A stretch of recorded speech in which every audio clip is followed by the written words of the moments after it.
So, man, what do you think about Star Wars The Last Jedi? Yeah, it was alright. Alright! You either have to love it or you have to hate it. Can't I just be in the middle about the damn movie? My name is Ben Laurence. I'm gonna rock you at least once a week. My name is Ben Laurence. You want it? Let's party! It's no secret that not all Star Wars fans loved The Last Jedi, myself included. Well, I shouldn't say that I didn't love it. I didn't love it and I didn't hate it. I'm kind of half and half on the film. There's a lot of stuff I liked about it and a lot of stuff I really didn't like. So today we are going to talk about all the things I didn't like and how I would personally make Star Wars The Last Jedi a better film. If you are not already subscribed, make sure you hit the subscribe button and also hit the little bell icon so you are notified every time I upload a new Star Wars video. From here on out, there will be spoilers, so if you have not seen Star Wars The Last Jedi, you have been warned. There are spoilers from here on out. I'm going to try to go in order with these changes, so let's start right at the beginning with Luke Skywalker taking his lightsaber from Rey, looking at it, and then throwing it behind his back. It was just totally silly and almost took me out of the movie. It kind of just felt like Mark Hamill being Mark Hamill, and it was just a little unnecessary. I think what Luke should have done is taken the lightsaber from Rey, examined it for a second, handed it back to her, and then just walked right into his hut the same way he did in the film. There was no need for him to just throw it behind his back. Like, it was just a little unnecessary and a little goofy for my taste. A little later on in the film, the Resistance main ship is attacked by the First Order, and a couple TIE fighters bomb the bridge, and a lot of the Resistance leaders actually die, including Admiral Akbar. And I think that Admiral Akbar should have survived, because at the end of the film, you have no, space leaders, I guess you could call them. You have no admirals, no, people that work in space. Like, Admiral Holdo dies, Admiral Akbar dies, Princess Leia's not going to be in the next film, so she can't even command the Resistance forces in space. So I think that Admiral Akbar should have at least survived that first attack, and then maybe he could have taken on Admiral Holdo's role later on in the film. But I don't think they needed to kill him off in such a lame way. He's such a fan favorite, everyone loves him, everyone knows the line, "It's a trap." Killing him off in that way was just, anticlimactic and didn't do the character justice at all. Another character who was on the bridge when Admiral Akbar died was Princess Leia, and oh boy, you all know what I'm talking about here, is Princess Leia flying through space. That just totally took me out of the movie and was just totally silly, ridiculous, goofy. And I know everyone, all the little fanboys, oh, well, she used the Force, she has the Force. The only indication we see of her using the Force is her communicating with Luke on Cloud City and occasionally with Kylo Ren, and she also feels the death of Han Solo, who is her husband, maybe? We never got any confirmation with that. But seeing her fly through space, oh my god, it was so silly. I don't get who approved that. Who said, yeah, this is a great idea, let's have Princess Leia fly through space. You know what they could have done? And I honestly thought this is what was going to happen. They should have had a ship come in, or maybe a droid or something, fly out in space and try to, pick up the survivors of the attack on the bridge. And maybe just a ship or a droid could come and pick Princess Leia up and then bring her into the ship to safety. They shouldn't have had her fly through space. They should have done something else like that. Or just killed her off right then and there. Carrie Fisher's not going to be in the next film, so giving her a send-off like that would have been quite interesting. But I really don't think that they should have had the flying through space scene. After Finn meets Rose and they decide to sneak aboard the First Order ship and deactivate the hyperdrive tracking or whatever, they decide to call Maz Kanata and ask her to help them break the codes, and there was absolutely no need to have Maz Kanata in this movie. They literally could have called anyone else, and you know who I think they should have called? Is our old smoothie friend, Lando Calrissian. Everyone loves Lando. If you don't love Lando, I don't know what the hell's the matter with you. Lando is just such a cool dude. Billy D. Williams plays him perfectly, and I can't get enough of Lando Calrissian, and I absolutely think that they should have called Lando Calrissian instead of Maz Kanata. Seeing her, she just looks like a video game character, first of all, and seeing that hologram of her fighting other video game characters, You know, it kind of felt a little prequel era to me, like just kind of silly, looked like a PlayStation 2 cutscene or something. I don't know, it just didn't do it for me, and there was no need to have her in there. Like, it was just kind of awkward. They could have called anyone else, literally anyone else, and it would have been the same exact scene. So why not have Billy D. Williams reprise his role as Lando Calrissian? Because everyone loves him, everyone wants him back. If they don't want to have him play a major role, then just give him a little cameo like that. I think that would have been really cool and something that all the fans would have loved. Now, I'm sure you knew this change was coming. The Canto Bight scene. The casino part. Oh man, I don't even know where to start with that one. I think I'm just going to sum it up by just saying either reshoot the scene or just cut it up and change it a little bit in post-production.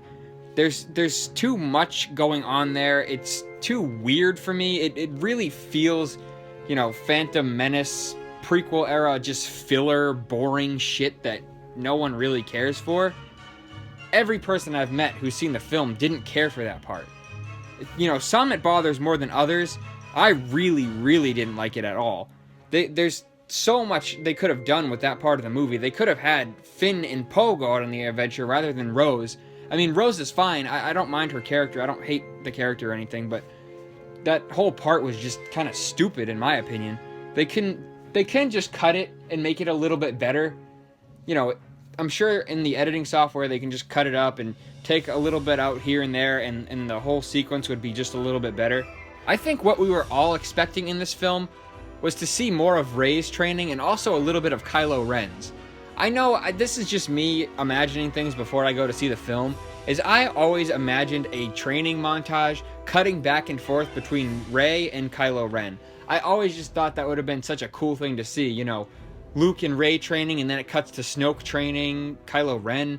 I just always thought that would have been cool, and I know everyone else wanted to see more of Rey's training, and I really think that was one of the biggest missed opportunities in this film, was for Rey to interact with Luke Skywalker and him to teach her the ways of the Force. It was totally missed opportunity, and everyone wanted it to happen, so they should have included more scenes of them training on Ahch-To, and I know that there's going to be deleted scenes and whatever, but it should have been in the final cut of the movie. They could have taken out some other stuff and included the stuff that the fans really wanted to see. I love surprises in movies, and this movie is supposed to be filled with surprises, but most of those surprises you actually see coming before they happen.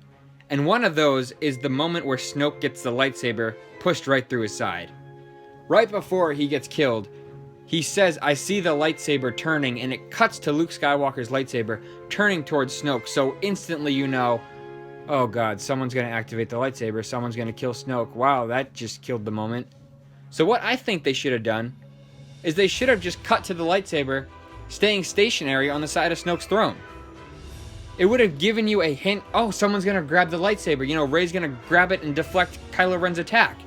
You wouldn't have thought that someone was going to use it to kill Snoke. It would have kept that surprise alive and just made the scene much more interesting. What could have happened is Snoke could have said, "And I see the lightsaber turning to strike." And when he's saying that, it just cuts to the lightsaber sitting next to his hand.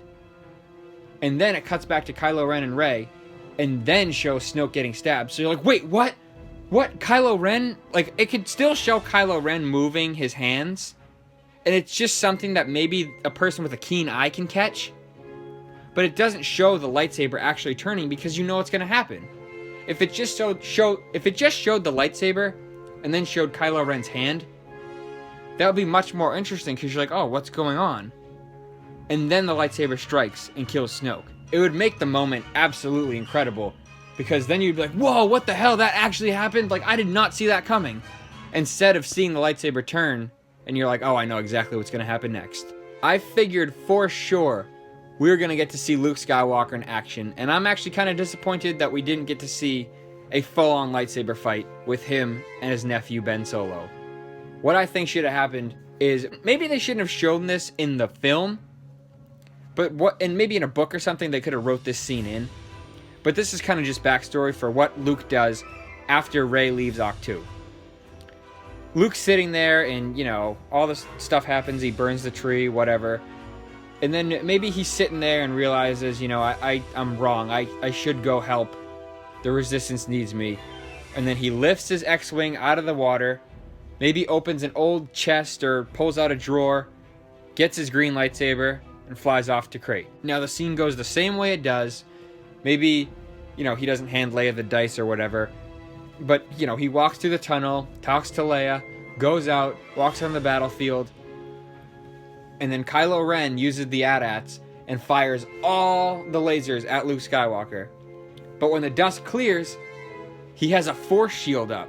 And that could just show the actual power of Luke Skywalker and all the stuff he's learned over the years. And then everyone, the whole audience would be like, oh yeah, like Luke Skywalker is back. He is back in action.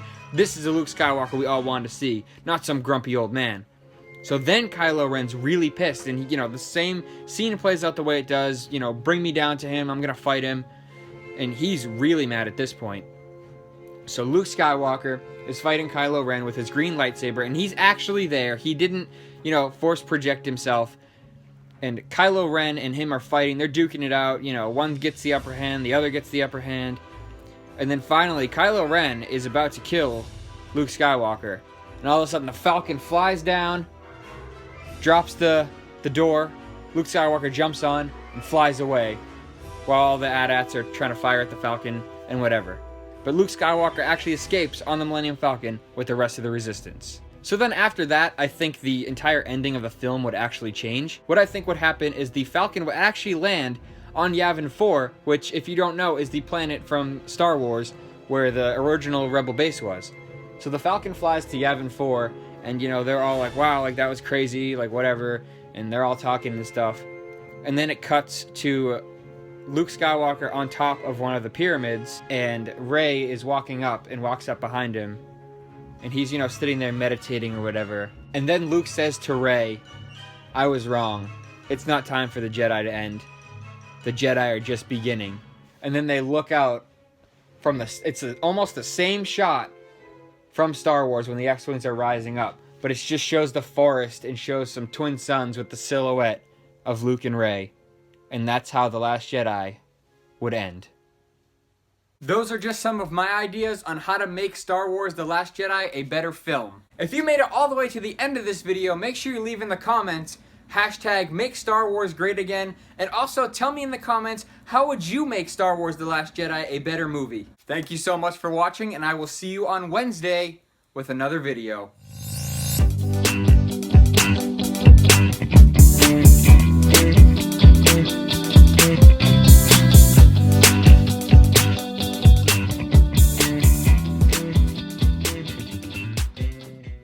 It was just alright. Alright! Your fucking hair like moved. Yeah, it was alright. That's alright! You actually... Can't I just be in the middle about the damn movie? Can't I just be in the middle about the damn film?